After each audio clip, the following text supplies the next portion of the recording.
At the height of her power, Brigitte Bardot was the world's most desired woman, and at just 39 she deliberately vanished from the industry that made her a legend. Her image multiplied even as she hid, fueling both worship and outrage. How did a Parisian dancer become a global symbol? And why did the very fame that crowned her turn her into France's most controversial figure? This is the paradox at the heart of her story, one that begins long before her retreat, and whose consequences echo far beyond the glamour. Next, we go back to her early years. Brigitte Bardot was born in Paris on September the 28th, 1934. Her childhood was defined by discipline and routine. Her parents insisted on strict schedules, and from a young age she spent hours at the bar, mastering classical ballet under the watchful eyes of strict instructors. The mirrored studios of post-war Paris became her world. Her posture, her focus, even her walk were trained for the stage, not the camera. Ballet shaped the way she carried herself, down to the smallest gesture. Yet beneath pointed toes and perfect lines, a restless energy grew.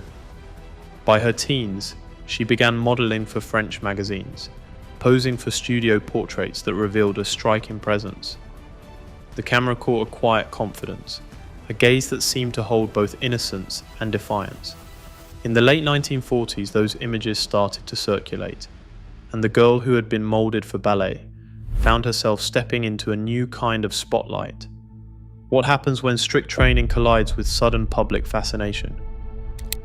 In 1956, everything changed with the release of the film And God Created Woman.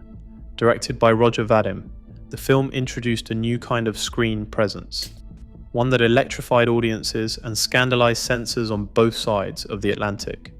Bardot's performance, set against the sun-soaked backdrop of Saint-Tropez, was sensual and unapologetic. Headlines exploded, newspapers called her a revolution, and church groups called for bans. The name BB was born, shorthand for a phenomenon that seemed to leap off the screen and into the culture itself. Magazines from Paris to New York splashed her image on their covers, fueling a frenzy that went far beyond cinema. Suddenly, Bardot was no longer just an actress. She was a symbol, a talking point, a mirror for post-war desires and anxieties. The controversy only added fuel. As ticket sales soared, so did the debate. Was Bardot truly famous for her films, or for what she now represented to a changing world? The answer would shape the next decade of her life, and the future of celebrity itself. By the start of the 1960s, Brigitte Bardot was no longer just a name. She was a force that shaped everything from cinema to street style. In 1960, she starred in The Truth, a courtroom drama that drew millions to theatres and cemented her status as France's biggest box office draw. 3 years later, Jean-Luc Godard cast her in Contempt, pairing her image with the new language of European art film. Then came Viva Maria in 1965, a wild adventure that teamed Bardot with Jeanne Moreau and pulled crowds across continents. Each film became an event, but the cameras never stopped rolling even when the director yelled cut. Bardot's tousled hair, winged eyeliner, and off-the-shoulder top swept through fashion magazines and department stores from Paris to Tokyo. She became the face of Marianne, the symbol of the French Republic. Her silhouette was stamped on everything from posters to postage stamps. By the end of the 1960s, Bardot's image was everywhere, yet the woman behind it was harder and harder to find. When the world claims you as its icon, how much of yourself is left to keep? By the late 1960s, the hunt for Brigitte Bardot had become a daily ritual for the world's most aggressive photographers. Paparazzi, armed with the latest telephoto lenses, camped in the dunes outside her Saint-Tropez villa, waiting for hours to catch a single candid moment. Some scaled her garden walls or hid in boats, hoping to capture her sunbathing or walking the shoreline. On more than one occasion, helicopters hovered overhead, their engines shattering any hope of peace. Bardot's private life was no longer her own. Every swim, every stroll, every quiet afternoon risked turning up in the next morning's headlines. Agencies like Gamma and Sigma sold these images to magazines across Europe, making her the most valuable prey in the business. The pressure was relentless, and at its peak she estimated over 100 intrusions a day. Bardot described feeling hunted, trapped inside her own home, forced to install razor wire and hire guards just to keep the outside world at bay. The emotional toll grew heavier with each passing year, as the line between her public image and personal sanctuary dissolved.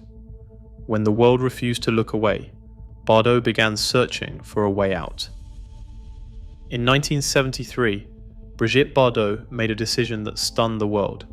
At just 39 years old, she announced her retirement from acting, turning her back on a film career that had made her the most famous woman in France and one of the most recognized faces on the planet. Headlines across Europe called it the Great Exit.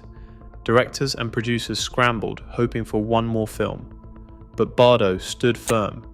She had filmed more than 40 movies. She had helped shape an era, and now she was done. Her reasons were clear in her own words. She said she was exhausted by the constant surveillance and by the endless chase for a private life that never seemed to arrive. The image of Bardot behind the gates of her Saint-Tropez villa became a new kind of symbol, not of glamour, but of refusal. Photographers still lingered outside, hoping for a glimpse, but the woman they sought had chosen silence over spectacle. Her departure sent shockwaves through the industry and through her audience, and it raised a question that lingered in every headline. What happens when someone walks away from the very thing that made them immortal? For Bardot, the answer was not a retreat, but the beginning of something entirely new. In 1986, Brigitte Bardot stepped into a new public role. She auctioned her personal jewelry and memorabilia to raise 3 million francs, enough to launch the Brigitte Bardot Foundation for the Welfare and Protection of Animals, a bold new legal entity that carried her name and her intent. Foundation. The move was both symbolic and practical. She traded artifacts of her former life for the means to build a future focused on animal welfare. Symbolic. The foundation quickly became a force, supporting shelters, funding sterilization campaigns, and sending aid as far as Africa and Australia. It funded field work, rescue operations, and public awareness campaigns that were direct and visible. Force. Bardot's name, once a headline for box office records, now underwrote animal rescues and international campaigns. Her celebrity became a fundraising tool and a political lever. Name. By 1991, her foundation was funding the sterilization and adoption of hundreds of thousands of stray dogs in Bucharest, pouring over $140,000 into a program that targeted an estimated 300,000 animals. The scale was unexpected, and the impact was tangible. Scale. French authorities recognized the group as a public utility in 1992, cementing its status as a serious player in animal rights and opening new channels for institutional cooperation. Public utility. Bardot became less visible in cinema, but her signature appeared on petitions, protest letters, and fundraising appeals across the globe. She moved from movie star to activist voice, persistent and public. Signature. The foundation's reach extended far beyond Saint-Tropez, proving that her second act was not just personal, it was a mission with lasting impact. In this new arena, Bardot was no longer escaping the world, she was trying to change it. What would that change demand next? Throughout the 2000s and the 2010s, Brigitte Bardot's public statements brought her back into the headlines, this time at the center of France's fiercest debates over identity and speech. Letters and interviews, often tied to animal welfare campaigns, crossed into territory that French courts defined as incitement. In 2004, Bardot was convicted for the fourth time for inciting racial hatred, and she was fined €5,000 after comments about Islam and immigration.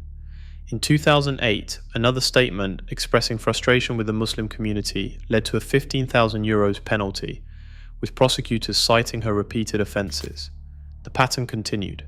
In 2019, Bardot sent a letter to the prefect of Reunion accusing residents of cruelty and using language that referenced genes of savages and reminiscences of cannibalism.